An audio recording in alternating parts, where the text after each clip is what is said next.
ETF index mutual funds నేర్చుకుని stock మార్కెట్లో రాణించాలనుకుంటున్నారా? వెంటనే ఈ నెంబర్కి కాల్ చేయండి.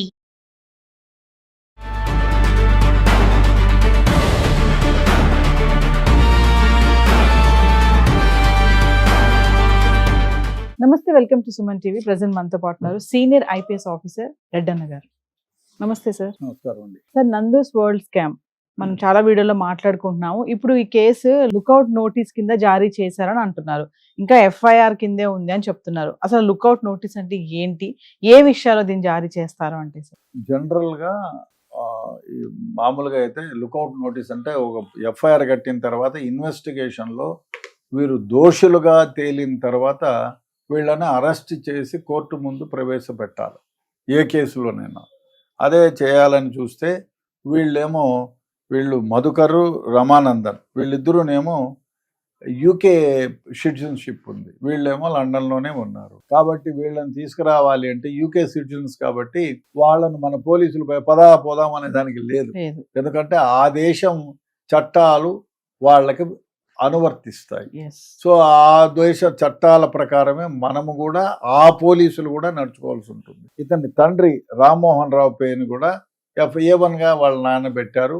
వాళ్ళ నాన్న ఇల్లీగల్గా వేరే వాళ్ళ దగ్గర వీళ్ళు డెస్టినీ కన్సల్టెంటీ పేరు మీద కంపెనీలు పెట్టారు, 2-3 కంపెనీలు ఏదో పెట్టారు.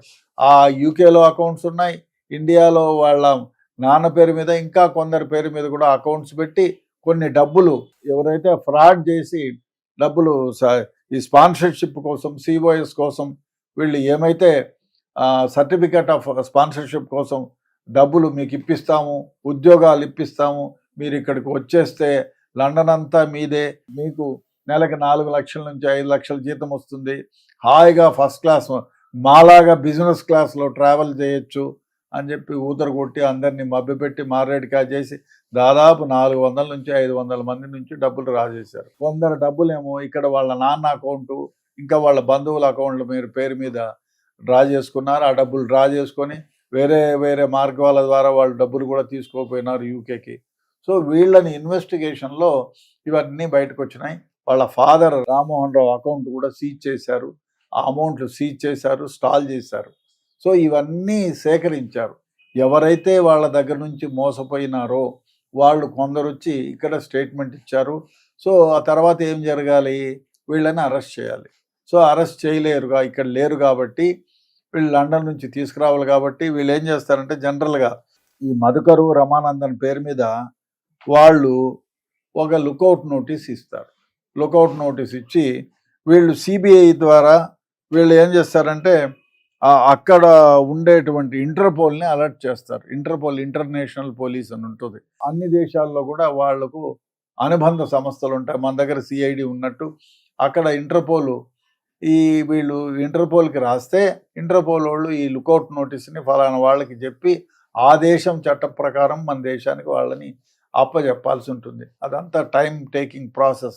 కాబట్టి ఇక్కడ లుకౌట్ నోటీస్ ఇస్తే పొరపాటున వాళ్ళు యూకే పాస్పోర్ట్ ఉండి ప్రవేశిస్తే కూడా ఎయిర్పోర్ట్లోనే వాళ్ళని డీటైన్ చేసి ఇండియాలో మన పోలీసులకి అప్పచెప్తారు. అందువల్లే లుకౌట్ నోటీస్ ఇస్తారు. అదేవిధంగా వీళ్ళని ఇంకోటి చేస్తారు, ఏమిటంటే వీళ్ళని అక్కడ కూడా అరెస్ట్ చేయడానికి ఇంటర్పోల్ ద్వారా వాళ్ళకి నోటీసులు ఇచ్చి అరెస్ట్ చేయడానికి అన్ని అవకాశాలు వెతుకుతారు. దొరికితే అక్కడి నుంచి కూడా ఇంటర్పోల్ సహాయంతో వాళ్ళని మన దేశానికి తీసుకొచ్చేదానికి అన్ని ప్రయత్నాలు జరుగుతున్నాయి. ఎఫ్ఐఆర్ దశ ఇంకేమి, వాళ్ళు అరెస్ట్ అయితే అరెస్ట్ ఛార్జ్షీట్ వేస్తారు. అంటే సార్ వాళ్ళు యూకే నుంచి ఇండియా వచ్చారనుకున్నా అరెస్ట్ చేస్తారా? చేస్తారు, 100% అరెస్ట్ చేస్తారు, దాంట్లో సందేహమే లేదు. అరెస్ట్ చేస్తారు, రిమాండ్ చేస్తారు. వాళ్ళ ప్రాపర్టీస్ ఏమైనా ఇక్కడ ఉంటే దాన్ని సీజ్ చేస్తారు. వాళ్ళ అకౌంట్లు ఏమన్నా ఉంటే ఇప్పటికే స్టాల్ చేసేదానికి చెప్పింటారు. పొరపాటున ఇక్కడ వాళ్ళ అకౌంట్లు ఏదైనా తెలిసినవి ఉంటే వాళ్ళు ఇంట్రాగేషన్లో చెప్తే అవి కూడా సీజ్ చేసి పెడతారు. తర్వాత కోర్టు ద్వారా ఆ అమౌంట్ని ఎవరైతే డబ్బులు పోగొట్టుకున్నారో వాళ్ళకు కూడా డిస్ట్రిబ్యూట్ చేసేటువంటి వ్యవహారం కూడా జరుగుతుంది. అంటే వాళ్ళు అక్కడి నుంచి ఇక్కడికి ఎందుకు రావట్లేదు అంటే సార్, ఇంత తతంగం జరుగుతున్న వాళ్ళ పేరెంట్స్ ఇక్కడ ఇబ్బంది పడుతున్నారని తెలిసి కూడా వాళ్ళు ఎందుకు యూకే వదిలిపెట్టి ఇండియాకి రావట్లేదు అని అంటే, ఎందుకంటే వాళ్ళు యూకే సిటిజన్స్, వాళ్ళు ఇక్కడికి వచ్చినారంటే ఇప్పుడు రెడ్ కార్నర్ నోటీస్ ఇష్యూ చేసి ఉంటారు, వాళ్ళు ఇక్కడికి వస్తే అరెస్ట్ చేస్తారు, జైల్లో పెడతారు. అక్కడ ఉంటే వాళ్ళకి ప్రొటెక్షన్ ఉంది. ఆ దేశ చట్టాలు ఇప్పుడు ఇండియన్ పాస్పోర్ట్ ఉండిందంటే మనం రాసి క్యాన్సిల్ చేయించవచ్చు. సో మన ఇండియన్ పాస్పోర్ట్ అథారిటీ ఎవరైతే ఉన్నారో వాళ్ళు ఏం చేస్తారు, ఐఎఫ్ఐ ఆఫీసర్కు రాసేస్తారు, అయ్యా మన పాస్పోర్ట్ ఆఫీస్కి రాసి ఇది క్యాన్సిల్ చేయండి మీ పాస్పోర్టుని. అదేవిధంగా వాళ్ళు ఒకవేళ ఆ దేశంలో తలదాచుకుంటూ ఉంటే కూడా మనోళ్ళు ఆ పాస్పోర్ట్ని క్యాన్సిల్ చేస్తే is not no more valid. Without passport వాళ్ళు ఏం చేస్తారు, వాడిని అరెస్ట్ చేసి డిపోర్ట్ చేస్తారు ఇండియాకి. సో అది వాళ్ళు చేయలేరు ఇవాళ, ఎందుకంటే వాళ్ళది passport UK passport, they are the citizens of UK. కాబట్టి ఆ దేశ చట్టాల ప్రకారం మనం నడవడుచుకోవాల్సి ఉంటుంది. కాబట్టి ఇంటర్పోల్ వాళ్ళకి చెప్పారు, చూస్తాం మనం ఏదైనా. ఇంటర్పోల్ని అలర్ట్ చేశారు, రెడ్ కార్నర్ నోటీస్ ఇచ్చారు, అదేవిధంగా లుక్అవుట్ నోటీస్ ఇచ్చారు. చూద్దాం, వాళ్ళని ఇండియాకు ప్రవేశిస్తే ఎయిర్పోర్ట్లోనే అరెస్ట్ చేస్తారు వాళ్ళు. అంటే అక్కడ గవర్నమెంట్ వాళ్ళకి సపోర్ట్ గానే ఉందా, అంటే ఇంకా వాళ్ళకి ఏం లేదు, చేశారు వాళ్ళ ఏంటి? చట్టాల ప్రకారం సపోర్ట్ ఏమి లేదు. అదే, వాళ్ళకి ఇంకా ఏం తెలియదు. నేను ఆ పని చేసినా అక్కడ పోయి కూర్చుంటే ఆ దేశ చట్టాలే వర్తిస్తాయి, ఓకే, మన దేశం చట్టాలు. ఇప్పుడు ఇదే కన్నా వీడు ఆ యునైటెడ్ అరబ్స్ లో ఉండి ఇట్లాంటి నేరం చేశారంటే పబ్లిక్ గా ఉరి తీయండి అంటారు వాళ్ళు. వాళ్ళు ఆ దేశ సిటిజన్షిప్ ఉంటే మన దేశ చట్టాలు వర్తించవు. మన దేశం వాళ్ళని కూడా చాలా మంది అరబ్ కంట్రీస్ లో ఉరి తీసిన సందర్భాలు ఉన్నాయి. ఊరికి చెప్తే మొన్న ప్రైమ్ మినిస్టర్ లెవెల్లో వాళ్ళని ఉరిని తీసేయించండి, యావజ్జీవ కారాగార శిక్ష చేయించండి అని బ్రతిమలాడిన సందర్భాలు ఉన్నాయి. కాబట్టి మీరు ఏ దేశంలో ఉంటారో ఆ దేశం యొక్క చట్టాలు గణగుణంగా మీరు ప్రవర్తించాల్సి ఉంటుంది.